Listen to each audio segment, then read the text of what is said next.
पाथरी येथे स्थानिक गुन्हे शाखेच्या पथकाने सोमवार दिनांक 7 एप्रिल रोजी पहाटेच्या सुमारास पाथरी ते माजलगाव रोडवर ढालेगाव येथे केलेल्या कारवाईत 15,92,000 रुपयांचा गुटखा, एक 4-चाकी वाहन आणि मोबाईल मिळून 20,97,000 रुपयांचा मुद्देमाल जप्त केला आहे.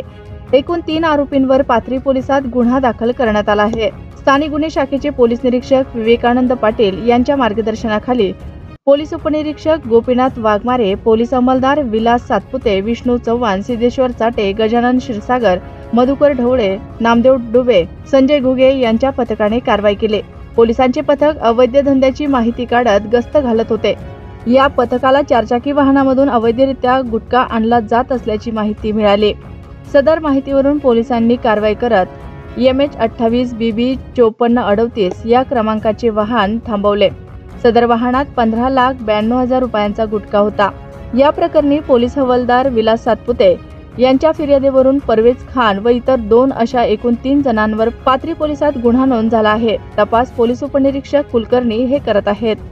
तसेच सोनपेठ तालुक्यात देखील स्थानिक गुन्हे शाखेच्या कारवाईत 1,10,000 रुपयांचा गुटखा जप्त करण्यात आला.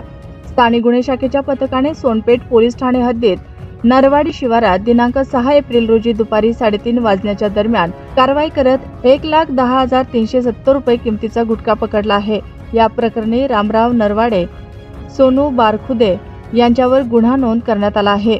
ही कारवाई पोलीस अंमलदार परसोडे, कांगणे, शरद सावंत, परसराम गायकवाड, दिलीप नीलपत्रेवार, वावधाणे जगताप यांच्या पथकाने केले. महाराष्ट्रातील ताज्या घडामोडी पाहण्यासाठी आजच आमच्या ग्रामीण मराठी न्यूज या चॅनल